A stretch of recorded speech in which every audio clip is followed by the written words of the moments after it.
जब संपूर्ण वैभव होते हुए भी प्रभु श्री राम का मन व्याकुल था, तब गुरु वशिष्ठ के ज्ञान ने उन्हें विषाद से बाहर निकाला। सुनिए बकुल जी की वाणी में। जय श्री राम। स्वागत है सभी का। आज 8 जून है और कल आत्मज्ञान के बारे में बात चल रही थी। बहुत ही गहराई वाला चिंतन की बात थी। तो आज का श्लोक है, देश क्रमेण धनम अल्प विगर्हणेन तेनांग साधुजन मर्जय मान पूर्वम तत्संगमोत्थ विषयत्यवहेलनेन सम्यक विचार विभावेन तवात्मलाभ। अर्थ है, प्रचलित सामाजिक प्रथाओं के अनुसार थोड़ा धन कमाओ, फिर उसके द्वारा संतों महात्माओं की संगति प्राप्त करो और उनकी सेवा आराधना करो। उनकी संगति के परिणाम स्वरूप विषयों के प्रति घृणा जागृत हो जाएगी और फिर सही ढंग से अनुसंधान के द्वारा आत्मज्ञान प्राप्त करोगे। बहुत सुंदर समझाया। यह वापस हम दोबारा भी देखेंगे। तो कहानी आगे बढ़ती है। विरोचन ने कहा, जब कोई सद्गुणों से युक्त होता है तभी वह उच्च ज्ञान का प्रतिपादन सुनने का अधिकारी होता है। इसलिए व्यक्ति को निरंतर अपने मन को सद्ज्ञान से पुष्ट करना चाहिए और शास्त्रों के वचनों के अनुसार आंतरिक परिवर्तनों के लिए प्रयत्नशील रहना चाहिए।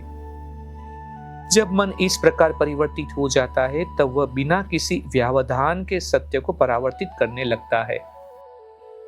व्यक्ति को बिना समय गंवाए आत्मा को देखने के लिए प्रयत्नशील होना चाहिए। आत्मबोध और लालसा की समाप्ति, ये दोनों बातें साथ साथ होनी चाहिए। सच्ची अनासक्ति पूजा पाठ, दान, तीर्थ यात्रा आदि से उत्पन्न नहीं होती, केवल प्रत्यक्ष रूप से अपनी प्रकृति को देखने से होती है। आत्मबोध मात्र सही स्वप्रयास द्वारा सुख की चाह को दृढ़तापूर्वक निरस्त करने से नहीं होता है। जब अनासक्ति परिपक्व हो जाती है तभी अपने को जानने की जिज्ञासा मन में उत्पन्न होती है। यह जिज्ञासा विरक्ति को दृढ़ करती है। ये दोनों सागर और बादल की तरह एक दूसरे पर निर्भर है।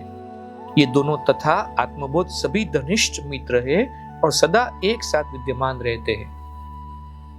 सबसे पहले व्यक्ति को सभी बाहरी यानी कि ईश्वर भी घटकों पर निर्भरता का पूर्ण रूप से त्याग करना चाहिए और प्रचंड स्वप्रयास द्वारा अनासक्ति की भावना पुष्ट करनी चाहिए। व्यक्ति बिना स्थानीय परंपराओं और नियमों का उल्लंघन किए तथा बिना संबंधियों से रार ठाने धन कमा सकता है। उसे इस धन का उपयोग भले और श्रेष्ठ महानुभवों की संगति प्राप्त करने के लिए करना चाहिए। ऐसे श्रेष्ठ लोगों की संगति अनासक्ति उत्पन्न करती है। तभी अपने को जानने, ज्ञान प्राप्त करने तथा शास्त्रों के अध्ययन की भावना उत्पन्न होती है। धीरे धीरे व्यक्ति परम सत्य तक पहुंच जाता है।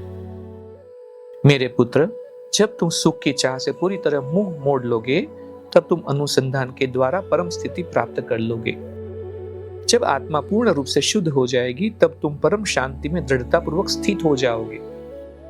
फिर तुम दुख की जननी संकल्प वृत्ति की दलदल में कभी नहीं फंसोगे।